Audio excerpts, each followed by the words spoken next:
तो दोस्तों आज हम फिर से आपके लिए लेकर आए हैं देश दुनिया की सभी ताजा बड़ी खबरें। फटाफट एक एक कर विस्तार से आज आपको बताएंगे, तो वीडियो को अंत तक जरूर देखें। दोस्तों वीडियो बनाने में हमें काफी मेहनत लगी है, तो वीडियो को दिल से लाइक कर दें। जहां दोस्तों पहली खबर में आपको बता दें कि गुरुग्राम में खुले में जुमे की नमाज को लेकर मुसलमानों की हुई बड़ी जीत। खुले में नमाज पढ़ने की हिंदू संगठनों ने दी इजाजत, मुसलमानों को देना होगा नमाज पढ़ने वाली जगह का किराया। वहीं आपको बताएंगे दोस्तों की यूपी में चुनाव से पहले भाजपा को लगा एक और बड़ा झटका। बीजेपी विधायक इंद्र प्रताप तिवारी की विधानसभा सदस्यता हुई रद्द।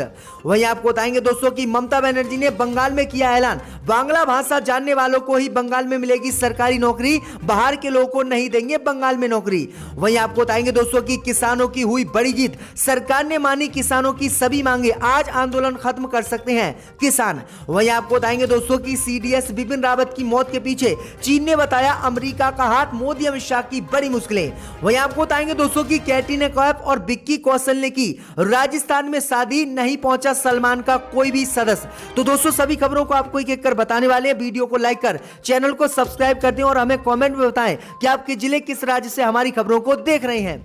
इसी बीच पर तो दोस्तों अगली खबर की ओर, तो गुरुग्राम में खुले में नमाज को लेकर मुसलमानों की हुई बड़ी जीत। हिंदू संगठनों ने खुले में नमाज पढ़ने की दी इजाजत। जी हां दोस्तों आपको बता दें ये बड़ी खबर सामने निकल कर आई दोस्तों की पिछले कुछ दिनों से गुरुग्राम में जुमे की नमाज को लेकर हिंदू संगठन विरोध कर रहे थे और मुसलमानों को खुले में गुरुग्राम में नमाज हिंदू संगठन नहीं पढ़ने दे रहे थे। लेकिन आपको बता दें कि गुरुग्राम में खुले में जुमे की नमाज को लेकर आज मुसलमानों की बड़ी जीत हुई है। दरअसल आपको बता दें कि जो हिंदू संगठन खुले में जुमे की नमाज पढ़ने का विरोध कर रहे थे, उन हिंदू संगठनों ने खुले में मुसलमानों को नमाज पढ़ने की इजाजत आज दे दी है।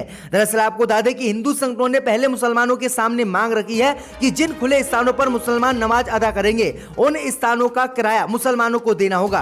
दरअसल आपको बता दें कि गुरुग्राम में इस समय 12 मस्जिद हैं और मुसलमान 32 जगहों पर खुले में जुमे की नमाज अदा करते थे। 12 में से 6 जगहों पर मुसलमानों को नमाज पढ़ने की हिंदू संगठनों ने खुले में इजाजत दे दी है और कहा है कि जिन 6 स्थानों पर यह नमाज होगी, उन स्थानों का किराया मुस्लिम समुदाय को देना होगा। तो ये बड़ी अपडेट आई दोस्तों की मुसलमानों की बड़ी गुरुग्राम में नमाज को लेकर हुई है, क्योंकि बीते एक महीने से हिंदू संगठन लगातार गुरुग्राम में मुसलमानों को नमाज नहीं पढ़ने दे रहे थे। इसी बीच पर तो दोस्तों अगली खबर की ओर, तो यूपी में चुनाव से पहले भाजपा को लगा एक और बड़ा झटका। बीजेपी विधायक इंद्र प्रताप तिवारी की सदस्यता हुई रद्द। जी हां दोस्तों आपको बता दें कि उत्तर प्रदेश में चुनाव से पहले बीजेपी को बड़ा झटका लगा है। बीजेपी के अयोध्या की गोसाईगंज विधानसभा सीट से विधायक इंद्र प्रताप सिंह तिवारी की विधानसभा सदस्यता आज रद्द कर दी गई है और इसकी जानकारी विधानसभा सचिवालय ने अधिसूचना जारी कर दी है।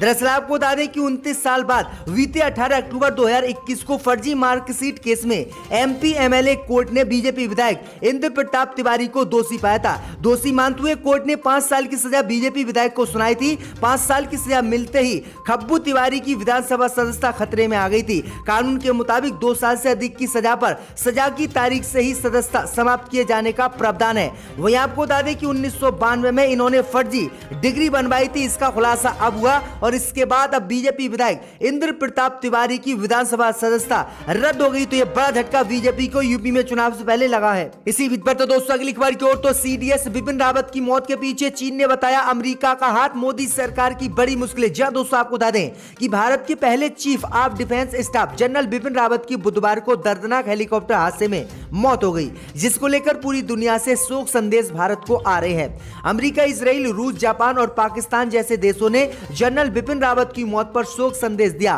और उन्हें एक सच्चा योद्धा बताया, लेकिन कई लोग इसके पीछे चीन का हाथ मान रहे हैं। भाई आपको बता दें कि चीन ने अब इसका आरोप अमेरिका पर लगाया है। चीन ने आरोप लगाया है कि भारत ने रूस से S-400 मिसाइल सिस्टम खरीदा था, लेकिन अमेरिका इसका विरोध कर रहा था। विरोध के बावजूद भी अमेरिका की भारत ने नहीं सुनी और रूस से S-400 मिसाइल सिस्टम खरीदा। इसलिए अमेरिका ने सीडीएस बिपिन रावत की मौत करा दी और उन पर हमला कर दिया। तो ये गंभीर आरोप चीन ने अमेरिका पर लगाए, लेकिन भारत ने अभी इस पर कोई भी प्रतिक्रिया नहीं दी है। तो ये बड़ी अपडेट आई दोस्तों, आपकी क्या राय इस खबर पे हमें कमेंट में जरूर बताएं। इसी बीच पर तो दोस्तों अगली खबर की ओर, तो किसानों के सामने झुकी मोदी सरकार, सरकार ने मानी किसानों की सभी मांगे, आज आंदोलन हो सकता है खत्म। जी दोस्तों आपको बता दें ये बड़ी खबर सामने निकल कर आई दोस्तों की प्रधानमंत्री मोदी के कृषि कानून वापसी के बाद भी किसानों ने अपना आंदोलन खत्म नहीं किया था।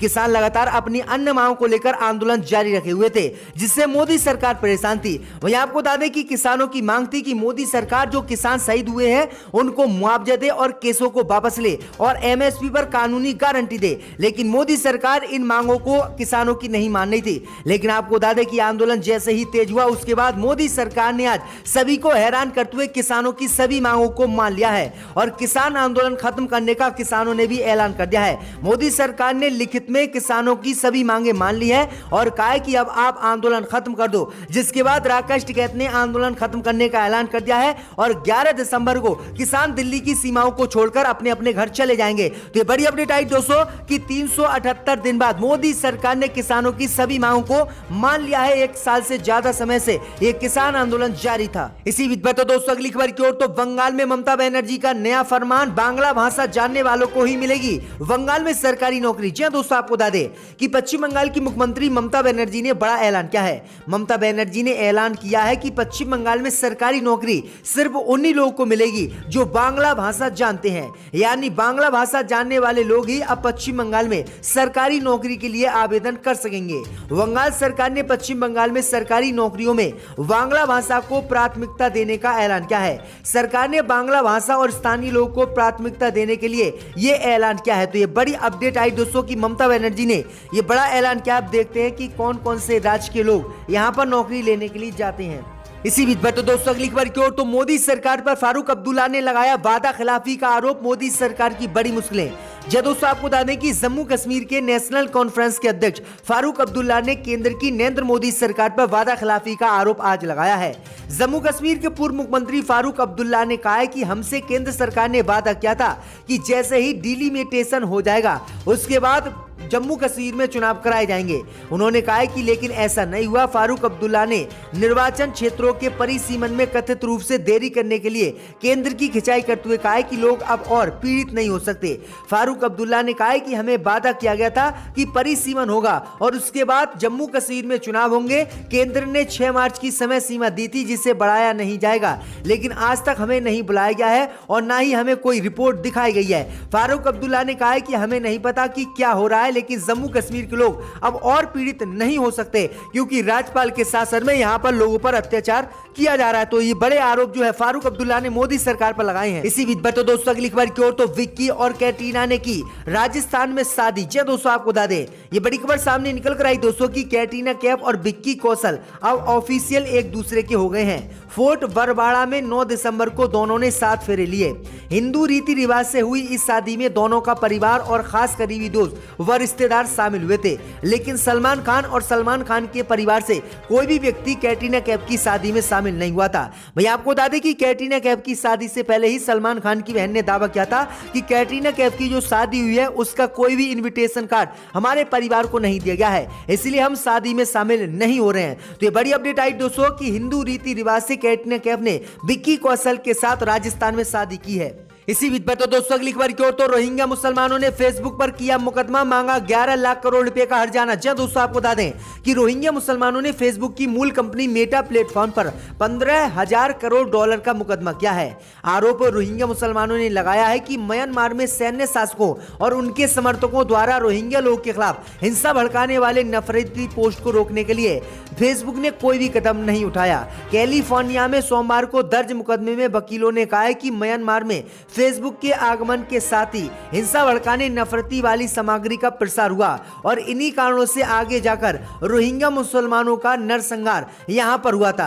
ब्रिटेन में वकीलों ने इसी तरह की कानूनी कार्रवाई करने के लिए फेसबुक को नोटिस भी जारी किया है, जिसके बाद फेसबुक की मुश्किलें बढ़ गई हैं। रोहिंग्या मुसलमानों के खिलाफ लगातार इन्होंने म्यांमार में एक अभियान चलाया था और इसके बाद ही बड़े स्तर पर हिंसा रोहिंग्या मुसलमानों के साथ म्यांमार में हुई थी। इसी बीच पर तो दोस्तों अगली खबर की ओर, तो भ्रष्टाचार महंगाई के मुद्दों को लेकर बीजेपी सांसद ने अपनी ही सरकार को घेरा।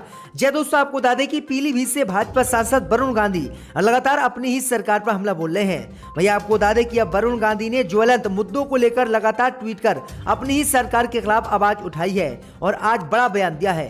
दरअसल आपको बता दें कि वरुण गांधी ने ट्वीट करते हुए लिखा है कि भ्रष्टाचार, महंगाई और आर्थिक नीतिगत अव्यवस्था के कारण बड़ी संख्या में भारत में छोटे उत्पादक और दुकानदार काम धंधा बंद करने पर मजबूर हैं। अमेजॉन, वॉलमार्ट के बजाय अपने पड़ोस के छोटे दुकानदारों से भारतीय सामान खरीदो, क्योंकि इनका साथ दीजिएगा। अगर आपने इनका साथ नहीं दिया तो ये अपनी दुकान बंद कर बैठ जाएंगे और विदेशी कंपनी हमारे देश पर राज करेंगी। दरअसल आपको बता दें कि इससे पहले कृषि कानून सहित किसानों के मुद्दे को लेकर भी इन्होंने अपनी ही सरकार पर निशाना साधा था, जिसके बाद मोदी सरकार को इनका नाम फ्राइंड ब्रांड नेताओं की लिस्ट से निकालना पड़ा था।